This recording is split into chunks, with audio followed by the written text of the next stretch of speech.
ഡേവിൾസ് love, രചന നന്ദന, അവതരണം ഷാഹുൽ മലയിൽ, editing Shereej Poonoor. നീ എന്താടി പട്ടിയുടെ ജന്മാണോടി പിശാച്? അമ്മേ, എന്റെ മേലാകി പന്നി കടിച്ചു പറിച്ച് വെച്ചേക്കുവാണല്ലോ എന്റെ ദൈവമേ. അവൻ അവളെ നോക്കി പല്ലടിച്ചുകൊണ്ട് ചോദിക്കുന്നതിനിടയിൽ ആത്മഹത്യ പറയാനും മറന്നില്ല. ഇപ്പൊ തനിക്ക് മനസ്സിലായടോ ദേഹം നോക്കുമ്പോഴുള്ള വേദന എന്താണെന്ന്? ആളും തിരികെ അവർ നോക്കി ദേഷ്യത്തോടെ പറഞ്ഞു. എന്റെ കയ്യിൽ നിന്ന് പണം വാങ്ങിക്കൊണ്ട് പോയിട്ട് അവള് എന്നെ തന്നെ ഉപദ്രവിക്കാൻ വരുന്നു. നാണുണ്ടോടി നിനക്കൊക്കെ? അന്തസ്സുണ്ടോടി നിനക്ക്? എടി പെണ്ണായ അന്തസ് വേണം, അന്തസ്. പറഞ്ഞ വാക്കിന് വിലയുണ്ടാവണം. അവൻ അവളെ നോക്കി പുച്ഛിച്ചു.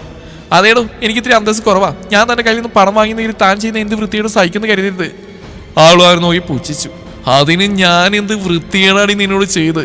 നിന്നെ ഞാൻ സ്വന്തമാക്കിയതിനെ കുറിച്ചാണെങ്കിൽ ദേഹത്ത് തൊടാ കൊച്ചുങ്ങളുണ്ടാക്കാൻ നീ കുന്തി ദേവി എന്നല്ലല്ലോ. അവൻ അവൾ നോക്കി ദേഷ്യത്തോടെ പറഞ്ഞു. എന്തിന്റെ പേരിലാണെങ്കിൽ ഒരു പെണ്ണിന് അനുവാദമില്ലാതെ അവളുടെ ദേഹത്തോടുന്ന തെറ്റ് തന്നെയാ. അവളും ദേഷ്യത്തോടെ മറുപടി പറഞ്ഞു. അങ്ങനെയാണെങ്കിൽ നിന്റെ പൂർണ്ണ സമ്മതത്തോടെ നീ എനിക്ക് അനുവാദം തരണമായിരുന്നു. എന്റെ കയ്യിൽ നിന്ന് പണം വാങ്ങി നിന്റെ ആവശ്യങ്ങൾ നടത്തിയ ശേഷം എന്റെ ഭാര്യയായിട്ട് ഇങ്ങോട്ട് കെട്ടിയെടുക്കുമ്പോ പൊന്നുമോൾ അറിഞ്ഞില്ലേ ഇനി അങ്ങോട്ട് ഇങ്ങനെയുള്ള കാര്യങ്ങളൊക്കെ ജീവിതത്തിൽ ഉണ്ടാവുമെന്ന്? അതൊന്നും ചിന്തിക്കാതെയാണോ കൊച്ചിനെ പ്രസവിക്കാനെന്ന് പറഞ്ഞ് ഇങ്ങോട്ട് കെട്ടിയെടുത്ത്? അവൻ പുച്ഛത്തോടെ പറഞ്ഞു. പിന്നെ അവൾക്ക് മറുപടി ഉണ്ടായിരുന്നില്ല. ശരിയാണ്, അവന്റെ കയ്യിൽ നിന്ന് പണം വാങ്ങി ഇങ്ങോട്ട് വരുമ്പോൾ അങ്ങനെയൊക്കെ സംഭവിക്കുന്ന അറിയാമായിരുന്നു.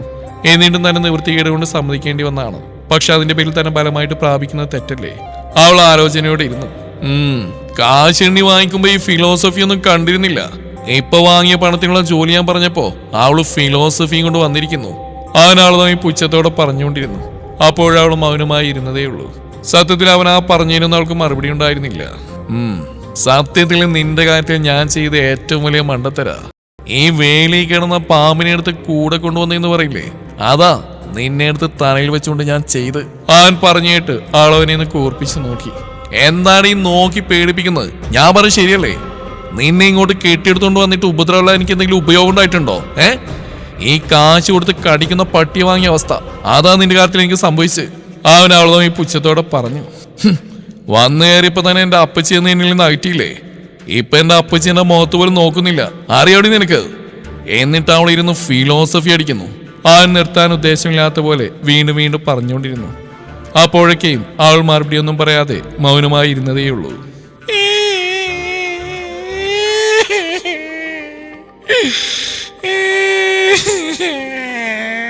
പാതിരാത്രി ആരുടെ കരച്ചിൽ കേട്ടാണ് ചെറുമയക്കത്തിലായിരുന്നു തനുപതിയെ കണ്ണുകൾ വലിച്ചു തുറന്ന്. ദത്തനുമായിട്ടുള്ള നീണ്ട നേരത്തെ യുദ്ധത്തിനൊടുവിൽ ആ മൂലയിരുന്നുകൊണ്ട് തന്നെ എപ്പോഴാണ് അവളൊന്ന് മയങ്ങിയത്? ഇതാരാണ് കരയുന്നെന്ന ചിന്തയോടെ അവൾ മുന്നിലേക്ക് നോക്കിയതും അവിടുത്തെ കാഴ്ച അവളൊന്ന് പഴച്ചുപോയി. ചുമരിൽ ചാരിയിരുന്നുകൊണ്ട് ഒരു വലിയ വോഡ്കയുടെ കുപ്പി വെള്ളം പോലും ചേർക്കാതെ വായിലേക്ക് അമിഴ്ത്തുന്ന ദത്തൻ ഇടയ്ക്കിടയ്ക്ക് എന്തൊക്കെയോ പിറിവിറുക്കുന്നുണ്ട്. കബോർഡിനകത്ത് അവന്റെ ഷെൽഫിനുള്ളിൽ ഇതുപോലുള്ള നിരവധി മദ്യക്കുപ്പികൾ കണ്ടിരുന്നു. എങ്കിലും ഇങ്ങനെ വീട്ടിലിരുന്നുകൊണ്ട് അവൻ കുടിക്കുന്ന അവൾ ഒരിക്കലും വിചാരിച്ചിരുന്നില്ല. താൻ ഒരല്പം ഭയത്തോടെ അവനെ തന്നെ നോക്കിയിരുന്നു. എപ്പോഴാ സ്വഭാവം മാറുന്നതെന്ന് പറയാൻ പറ്റില്ലല്ലോ. മുമ്പ് മദ്യപിച്ച് വരുമ്പോഴൊക്കെയും താൻ ക്രൂരമായ പീഡനങ്ങളാണ് അവരിൽ നിന്ന് ഏറ്റുവാങ്ങിയിരുന്നെന്ന് അവൾ ഓർത്തു. എന്നാലും എന്റെ അപ്പച്ചിക്ക് ഇപ്പൊ എന്നെക്കാളും വലുത് അവളാണല്ലോ. മുമ്പ് എന്നെ ദേഹമൊന്ന് മുറിഞ്ഞ് എന്റെ അടുത്തുനിന്ന് മാറായിരുന്ന അപ്പച്ചിയാ ഇപ്പൊ എന്നെ ഒന്ന് തിരിഞ്ഞു പോലും നോക്കാത്തത്. എല്ലാത്തിനും കാരണം ആ പിശാചാ എന്നെ എന്റെ അപ്പച്ചിയിൽ നിന്ന് അകറ്റിയ ദുഷ്ട. എടി തനുശ്രീ, നിന്നെ ആ വെറുതെ വിടില്ലടി. നാവ് കുഴയുന്നുണ്ടെങ്കിൽ അവനെ ഓരോന്നും പുലമ്പിക്കൊണ്ടിരുന്നു. എന്നോട് ഈ ചെയ്തതിന് നിന്നതുകൊണ്ട് ഞാൻ കണക്ക് പറയുകയാണ്. എന്നോട് ഞാൻ അറിയിപ്പിക്കുകയാണ്. ഏതത്ര എനിക്ക് അറിയില്ല. എന്തൊക്കെയോ പുലമ്പിക്കൊണ്ട് ദത്തിന്റെ കണ്ണുകൾ അടഞ്ഞപ്പോൾ മുന്നിൽ കണ്ട കാഴ്ചയിൽ പകച്ചിരിക്കുകയായിരുന്നു തനു. അപ്പോൾ വാശിക്കാരനായ, ആഗ്രഹിച്ചൊക്കെ എന്ത് വില കൊടുത്തും സ്വന്തമാക്കുന്ന, മറ്റുള്ളവരുടെ ഫീലിങ്സിനൊന്നും യാതൊരു വിലയും കൊടുക്കാത്ത, ആരോടും വലിയ ദയൊന്നും കാണിക്കാത്ത തികച്ചും സ്വാർത്ഥനായ ദേവദത്തിനെയായിരുന്നു അവൾ ഇതുവരെ കണ്ടിരുന്നത്. ദേവദത്തിന് എന്ന പേര് കേൾക്കുമ്പോൾ പോലും ചെകുത്താനാണ് ഓർമ്മ വരുന്നതെന്ന് പലരും പറയും. അവളുടെ സ്വന്തം അനുഭവം പോലും അങ്ങനെ തന്നെയായിരുന്നു. അവളോട് ഏറ്റവും ക്രൂരമായ രീതിയിലായിരുന്നു അവൻ പെരുമാറിയിരുന്നത്. അതിന് ചെറിയൊരു മാറ്റമുള്ള പോലെ തോന്നിയത് തന്നെ അവളൊന്ന് പ്രതികരിച്ചപ്പോഴാണ്. പക്ഷേ ഇപ്പോൾ അതിനൊക്കെ തികച്ചും വിപരീതമായി ദത്തന്റെ ഇപ്പോഴത്തെ ഭാവം ആളിൽ വല്ലാത്തൊരു കൺഫ്യൂഷൻ തോന്നിപ്പിച്ചു. ഇനി ഇതാണോ ഇയാളുടെ ഒറിജിനൽ സ്വഭാവം? മറ്റുള്ളവരുടെ മുമ്പിൽ കലിപ്പരായി നിൽക്കുന്ന ഇയാളുടെ ഉള്ളിൽ ഒരു 5 വയസ്സുകാരനായ കൊച്ചുകുഞ്ഞിന്റെ മനസ്സായിരുന്നു ഭഗവാനെ. അവൾ ആത്മഹത്യം പറഞ്ഞുകൊണ്ട് കുറച്ചുകൂടി അവന്റെ അരികിലേക്ക് നീങ്ങിയിരുന്നുകൊണ്ട് അവന്റെ മുഖത്തേക്ക് ചെവി അടുപ്പിച്ചു. രാജേശ്വരി, എന്റെ അപ്പച്ചിയാ, നിനക്ക് ഞാൻ വിട്ടുകലടി കുനുശ്രീ. എന്നെ അപ്പച്ചിക്ക് ഞാൻ തന്നെയാ വലുത്. ഓർക്കത്തിനിടയിൽ അവന് പതിയെ പിറുവിറുക്കുന്ന കേട്ട് അവളുടെ ചുണ്ടിലൊരു പുഞ്ചിരി വിടർന്നു. സത്യത്തിൽ ആ വീട്ടിലേക്ക് വന്നു കയറിയതിനു ശേഷമുള്ള അവളുടെ ആദ്യത്തെ പുഞ്ചിരി അതായിരിക്കാം. അതിനാവൻ തന്നെ കാരണമായി എന്ന് ആ നിമിഷം അവൾ ഓർത്തില്ല. ഈ പിഞ്ചു പൈതലിന്റെ മനസ്സായിട്ട് നടക്കുന്ന ഇങ്ങനെയായിരുന്നു മഹാദേവ, ഞാൻ ഇത്രയും കാലം ഭയന്ന് നടന്ന്. അവൾ ആത്മഹതം പറഞ്ഞുകൊണ്ട് അവന്റെ മുഖത്തേക്ക് നോക്കി. ഈ കുറച്ച് ദിവസം കൊണ്ട് എന്നെ ഇത്രയും ദ്രോഹിച്ചല്ലേ, ഇനി നിങ്ങളെങ്ങനെ വരുതിയിലാക്കണമെന്ന് എനിക്ക് നന്നായിട്ട് മനസ്സിലായി മിസ്റ്റർ ദത്തൻ. കാണിച്ചു തരാം തനിക്ക് തനുശ്രീ ആരാണെന്ന്. അവൾ അവനെ നോക്കി പതിയെ പറഞ്ഞുകൊണ്ട് നിലത്തുനിന്ന് എഴുന്നേറ്റു. ദത്തനുമായിട്ട് ഇതുവരെ തല്ലുകൂടിയോണ്ട് തന്നെ അവളുടെ ശരീരം നന്നായിട്ട് വേദന എടുക്കുന്നുണ്ടായിരുന്നു. അവൾ ദത്തനെ ഒന്നുകൂടി നോക്കിയ ശേഷം ആ മുറി ആകമാനം ഒന്ന് വീക്ഷിച്ചു. മുറിയിൽ അപ്പോഴത്തെ അവസ്ഥ കണ്ടതും അവൾ തലയിൽ കൈയും വെച്ച് നിന്നുപോയി. പൊട്ടുന്ന പല സാധനങ്ങളും നിലത്ത് ചിന്നിച്ചിതറി കിടക്കുന്നുണ്ട്. മഞ്ഞ് വീഴുന്നത് പോലെ പിലോയിലെ പഞ്ഞി മുഴുവൻ മുറിയിലാകെ പറന്ന് നടക്കുന്നുണ്ട്. അവൾ ഒരു ദീർഘനിശ്വാസത്തോടെ സോഫയിലേക്ക് ചെന്നിരുന്നു. ഹെഡ് ഡ്രസ്സിലേക്ക് തല ചാരി വെച്ചുകൊണ്ടിരിക്കുമ്പോൾ ദത്തൻ തന്നോട് ചെയ്ത ഓരോ ദ്രോഹങ്ങളും അന്ന് രാജേശ്വരി അപ്പച്ചിയോട് പറഞ്ഞപ്പോൾ അപ്പച്ചി പറഞ്ഞ മറുപടിയാണ് ആ നിമിഷം അവളുടെ മനസ്സിലേക്ക് കടന്നു വന്നത്. കേട്ട കാര്യങ്ങളൊന്നും വിശ്വസിക്കാൻ കഴിയാതെ തലയിൽ കൈ താങ്ങിയിരിക്കായിരുന്നു രാജേശ്വരി അപ്പച്ചി. എന്റെ കണ്ണൻ തന്നെയാണോ മോളോട് ഇങ്ങനെയൊക്കെ? ആർ വിശ്വസിക്കാൻ കഴിയാതെ ഒരിക്കൽ കൂടി അവളോട് ചോദിച്ചു. അതിന് മറുപടിയായിട്ട് അവളൊന്ന് പുച്ഛിച്ചിരിച്ചു. ശേഷം തന്റെ ദേഹത്തെ നൈറ്റ് ഡ്രസ് ഊരി മാറ്റിക്കൊണ്ട് അവർ തന്റെ ദേഹം മുഴുവൻ കാണിച്ചു കൊടുത്തു. അവരുടെ ദേഹത്തെ ഓരോ മുറിപ്പാടിലൂടെയും അവരുടെ കണ്ണുകൾ പാഞ്ഞടന്നു. ഒരു നിമിഷം എന്ത് ചെയ്യണമെന്നറിയാതെ അവർ തലക്ക് കൈ കൊടുത്തുകൊണ്ടിരുന്നു പോയി. ഞാൻ എന്താ മോളെ നിന്നോട് പറയാ, ഇത്രയൊക്കെ നീ ഇവിടെ നിന്ന് അനുഭവിക്കേണ്ടി വന്നില്ലെന്ന് ഓർക്കുമ്പോൾ എനിക്ക് എന്നോട് തന്നെ ദേഷ്യം തോന്നുന്നു. അവർ നിറകണ്ണുകളോട് അവളോട് പറഞ്ഞു. അത് കേട്ടത് അവളൊന്ന് പുഞ്ചിരിച്ചുകൊണ്ട് അവരെ നോക്കി. അപ്പച്ചി വിഷമിക്കേണ്ട, ഇതെന്റെ വിധിയാ. അയാളുടെ കയ്യിൽ നിന്ന് ഞാൻ പണമായി പോയില്ലേ, അതുകൊണ്ട് ഇതൊക്കെ ഞാൻ അനുഭവിക്കണം. എന്നാ ആര് പറഞ്ഞു? അവൾ പറഞ്ഞു കേട്ട് അവർ ദേഷ്യത്തോടെ ചോദിച്ചു. അവന്റെ കയ്യിൽ നിന്ന് ഈ പണമായിട്ടുണ്ടെങ്കിലേ അതിന്റെ പ്രതിഫല നിന്നിലൂടെ അവന് ജനിക്കുന്ന അവന്റെ കുഞ്ഞ്. ഒരു കുഞ്ഞിന് വേണ്ടിയില്ലേ അവൻ നിനക്ക് പണം തന്ന്, അല്ലാതെ നിന്നെ ഉപദ്രവിക്കാനല്ലോ. എഗ്രിമെന്റ് എഴുതിയപ്പോൾ അങ്ങനെയൊന്നും ഇതിൽ ചേർത്തിട്ടില്ല. പിന്നെ എന്തുദ്ദേശിച്ചില്ല അവൻ നിന്റെ ദേഹം നോവിക്കുന്നത്? ഇതൊന്നും അംഗീകരിച്ചു കൊടുക്കേണ്ട കാര്യമില്ല മോളെ. അവരിൽ രോഷം ആളിക്കത്തുകയായിരുന്നു. അവനോട് എത്ര സ്നേഹമുണ്ടെന്ന് പറഞ്ഞാലും അവന്റെ ഈ പ്രവൃത്തി അവർക്ക് ഒരിക്കലും അംഗീകരിക്കാൻ കഴിയുന്നുണ്ടായിരുന്നില്ല. ഒരു പെണ്ണിനെ ബലമായി കീഴ്പ്പെടുത്തുന്നതിനേക്കാൾ വലിയൊരു നീചപ്രവൃത്തി മറ്റൊന്നും തന്നെ ഇല്ലെന്ന് അവർ വിശ്വസിച്ചു. എനിക്ക് എന്ത് ചെയ്യാൻ കഴിയും അപ്പച്ചി? അയാൾക്ക് മുന്നിൽ പിടിച്ചിരിക്കാൻ എന്നെ പോലെ നിസ്സായ ഒരു പെൺകുട്ടിക്ക് എത്ര സമയം കഴിയും? അവൾ നിറഞ്ഞൊഴുകുന്ന കണ്ണുകൾ അമൃത്തി തുടച്ചുകൊണ്ട് അവരെ നോക്കി ചോദിച്ചു. അതിന് മറുപടിയായി അവർ ദീർഘശ്വാസം എടുത്തുകൊണ്ട് അവൾ അഴിച്ചു മാറ്റിയ ഡ്രസ്സുകൾ അവളെ ധരിപ്പിച്ചു. ശേഷം എന്തൊക്കെയോ മനസ്സിൽ തീരുമാനിച്ചുറപ്പിച്ചുകൊണ്ട് അവളെ തന്നോട് ചേർത്ത് പിടിച്ചു. അല്പസമയം അങ്ങനെ ഇരുന്ന ശേഷം അവളൊന്ന് ഓക്കെയായി എന്ന് തോന്നിയതും രാജേശ്വരി അവളെ തന്നിൽ നിന്ന് അകറ്റി മാറ്റി മുന്നിലേക്ക് ഇരുത്തി. ഇവിടെ നോക്ക് തനു, ഞാൻ പറയുന്ന മോള് വ്യക്തമായിട്ട് കേൾക്കണം. ഇനി ആ മോളെ എന്തെങ്കിലും ചെയ്യാൻ ശ്രമിച്ചാൽ മോൾ ഇതുപോലെ പേടിച്ചു മാറിയിരിക്കരുത്. അവൻ എന്തിനെങ്കിലും തുനി ഞാൻ ശക്തമായി തന്നെ മോള് തിരിച്ചു പ്രതികരിക്കണം. നമ്മുടെ ഉള്ളിലെ ഭയ എതിർപക്ഷം നിൽക്കുന്നവരുടെ വിജയം അത് മോളൊരിക്കലും മറന്നുപോകരുത്. രാജേശ്വരി ഗൗരവത്തോടെ പറയുന്ന കേട്ട് തനു അവരെ നോക്കി. മോളെ വിധേയത്തൊക്കെ ആവാം, അത് പക്ഷെ നമ്മളോട് സ്നേഹവും കരുണയൊക്കെ ഉള്ളവരോടായിരിക്കണം. മോളിപ്പാവൻ പറയുന്നെല്ലാം സഹിച്ച് മിണ്ടാനിന്ന ആ മോളെ ഇനിയും ഉപദ്രവിക്കും. നമ്മൾ എത്രത്തോളം സൈലന്റ് ആവുന്നോ അത്രയും അവർക്ക് അത് വീണ് ചെയ്യാനുള്ള പ്രോത്സാഹന അതൊരിക്കലും അനുവദിച്ചു കൊടുക്കരുത്. ഒരൊറ്റ തവണ പ്രതികരിച്ചു നോക്ക്, പിന്നെ രണ്ടാമത്തെ റൂട്ടും കൂടി ചെയ്യാൻ അവരൊന്നും മടിക്കും. അതുകൊണ്ട് ഇനിയും മോളിങ്ങനെ പൂച്ചക്കുട്ടിയെ പോലെ പതുങ്ങിയിരിക്കാൻ പാടില്ല, കുറച്ചൊക്കെ ബോൾഡ് ആവണം. തന്റെ മുന്നിൽ കരഞ്ഞിറങ്ങിയ കണ്ണുകളുമായിരിക്കുന്ന പെൺകുട്ടിയുടെ നെറുകയിലും തലോടിക്കൊണ്ട് അവർ പറഞ്ഞു. പക്ഷെ ഞാൻ എങ്ങനെയാ അപ്പച്ചി, എനിക്ക്... അവൾ ദയനീയതയോടെ അവരെ നോക്കി. മോളെ കൊണ്ട് സാധിക്കും. പെട്ടെന്നൊരു മാറ്റമല്ല അപ്പച്ചി പറഞ്ഞു പതിയെ. ആ മോളെ ഉപദ്രവിക്കാൻ വരികയാണെങ്കിൽ അതിനെ തടയണം. മോളുടെ അനുവാദം ഇല്ലാതെ മോളെ ഉപദ്രവിക്കാനോ മോളുടെ ദേഹത്ത് തൊടാനോ ഒന്നും അവന് അധികാരമില്ല. ഭർത്താവാണെന്ന് കരുതി അത് എന്തും ചെയ്യാനുള്ള ലൈസൻസും അല്ല. അവർ ഗൗരവത്തോടെ പറഞ്ഞു. പക്ഷെ അപ്പച്ചി, ഞാൻ കുഞ്ഞുവിൻ്റെ ഓപ്പറേഷന് വേണ്ടി അദ്ദേഹത്തിൻ്റെ കയ്യിൽ നിന്ന് 10 ലക്ഷം രൂപ വാങ്ങിയില്ലേ, അപ്പം അദ്ദേഹം പറയുന്നൊക്കെ ഞാൻ അനുസരിക്കണ്ടേ? അവൾ നിഷ്കളങ്കതയോടെ ചോദിച്ചു. എൻ്റെ കുഞ്ഞെ, നീ ഇങ്ങനെ സർവ്വസായ സീതയാവില്ലേ? പെൺകുട്ടികളായ പ്രതികരിക്കേണ്ടടുത്ത് പ്രതികരിക്കന്നെ വേണം.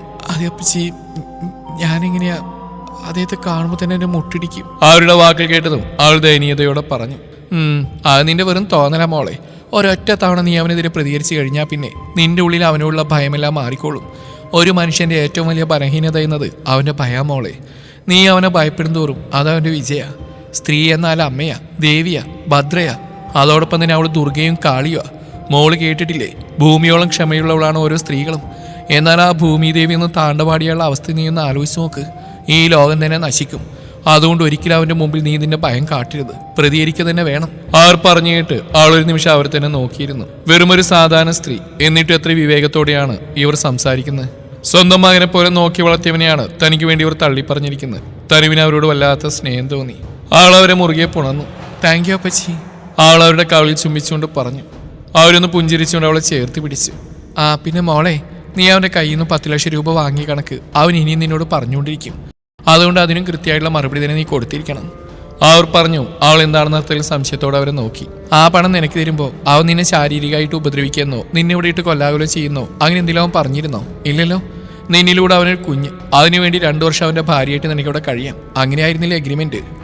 അവർ ചോദിച്ചു. അവൾ അതേന്ന രീതിയിൽ തലയാട്ടി. ആ അതാണ്, അല്ലാതെ അവന്റെ അടിയിടിയൊക്കെ കൊണ്ട് എന്ന് അവന്റെ കാൽച്ചൂട്ടിൽ കിടക്കേണ്ട കാര്യമൊന്നും എനിക്കില്ല കുഞ്ഞേ. അതുകൊണ്ട് ഇനി അവൻ അതിനെക്കുറിച്ച് എന്തെങ്കിലും സംസാരിക്കുകയാണെങ്കിൽ നീ അതിനുള്ള കൃത്യമായുള്ള മറുപടി തന്നെ കൊടുക്കണം, കേട്ടല്ലോ?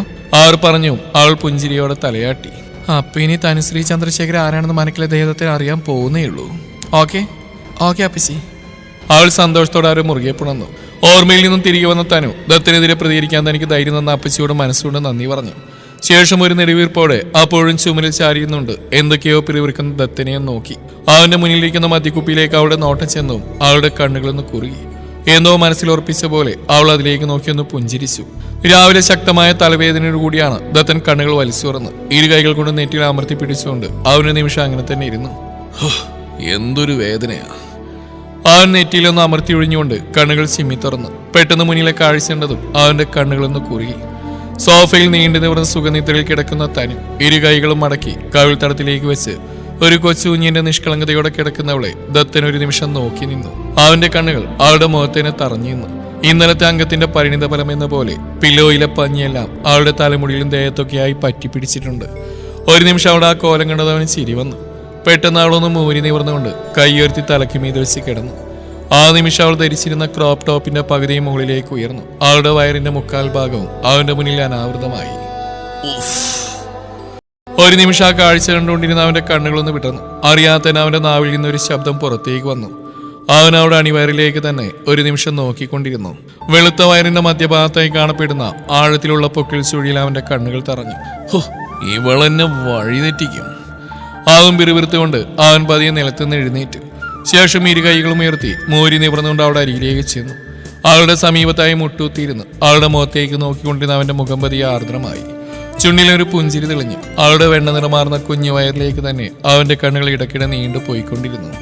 അവളുടെ നാഭിച്ചൂഴിയിലേക്ക് ചുണ്ടുകൾ ചേർക്കാനായി അവൻ അതിയായി മോഹം തോന്നി. പതിയെ അവന്റെ വലതുകരം അവളുടെ വയറിലേക്ക് നീണ്ടും എന്തോ ഓർത്തു എന്ന പോൽ അവൻ പെട്ടെന്ന് അവളിൽ നിന്ന് പിൻവാങ്ങി. ശേഷം കണ്ണുകൾ മുറുക്കി അടച്ചുകൊണ്ട് സ്വയം നിയന്ത്രിച്ചു. പതിയെ കണ്ണുകൾ തുറന്ന അവന്റെ മുഖത്ത് കുറച്ചു മുമ്പേ ഉണ്ടായിരുന്ന ആർദ്രത മാറി ഇപ്പോൾ അവിടെ ദേഷ്യം നിറഞ്ഞു. കിടക്കുന്ന കിടപ്പ് കണ്ടില്ലേ, ശവം! പതിയെ അതും പിറുവിറുത്തുകൊണ്ട് മാറിക്കിടന്ന അവളുടെ ടോപ്പ് പിടിച്ച് താഴേക്ക് ഇട്ടു. ശേഷം അവളുടെ മുന്നിൽ നിന്നും പതിയെ എഴുന്നേറ്റതും അവന്റെ കണ്ണുകൾ ആ റൂം മൊത്തത്തിൽ അലഞ്ഞു നടന്നു. ഹോ, എങ്ങനെ ഇരുന്ന റൂമാ എന്റെ മഹാദേവ! ആന കരിമ്പിൻകാട്ടി കയറിയതുപോലെ ഉഴുതുമറിച്ചിട്ടിരിക്കുക. ഇത് മുഴുവൻ നിന്നെ കൊണ്ട് തന്നെ ഞാൻ വൃത്തിയാക്കി കടി പുല്ലേ. അവൻ പല്ലുകൾ ഞെരിച്ചുകൊണ്ട് അവളെ നോക്കി പിറുവിറുത്തു. ശേഷം ഒരൽപ്പം കുനിഞ്ഞ് അവൾ വിളിക്കാൻ തുടങ്ങി. നീ തനുശ്രീ! അവളുടെ തോളിൽ തട്ടിക്കൊണ്ട് അവൻ അവളെ വിളിച്ചു. ഗാഠമായ നിദ്രയിലായിരുന്നുകൊണ്ട് തന്നെ അവന്റെ വിളി അവൾ ആദ്യമൊന്നും കേട്ടിരുന്നില്ല.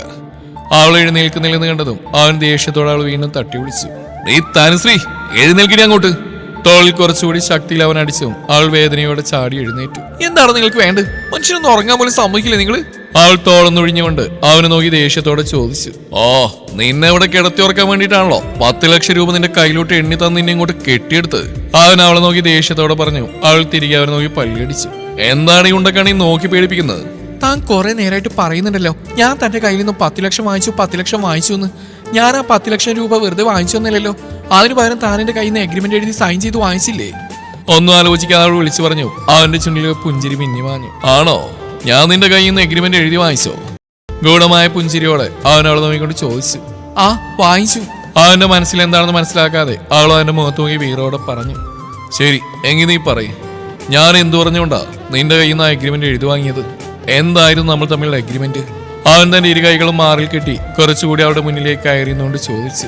അത് നിങ്ങളുടെ കയ്യിൽ നിന്ന് വാങ്ങിയ 10 ലക്ഷം രൂപക്ക് പകരമായി ഞാൻ 2 വർഷകാലത്തേക്ക് നിങ്ങളുടെ ഭാര്യയായിട്ട് നിങ്ങളുടെ കൂടെ കഴിയണമെന്നും നിങ്ങളുടെ ഒരു കുഞ്ഞിനെ പ്രസവിച്ചിരണമെന്നായിരുന്നു എഗ്രിമെന്റ്. ഒന്നും ആലോചിക്കാതെ അവൾ വിളിച്ചു പറഞ്ഞു. അവൻ ചുണ്ടിൽ തെളിഞ്ഞ പുഞ്ചിരി അവൾ കാണാതെ മറച്ചു പിടിച്ചുകൊണ്ട് അവളെ നോക്കി. എന്നിട്ട് നീ ആ എഗ്രിമെന്റ് പറഞ്ഞ പോലെ എല്ലാം ചെയ്തോ?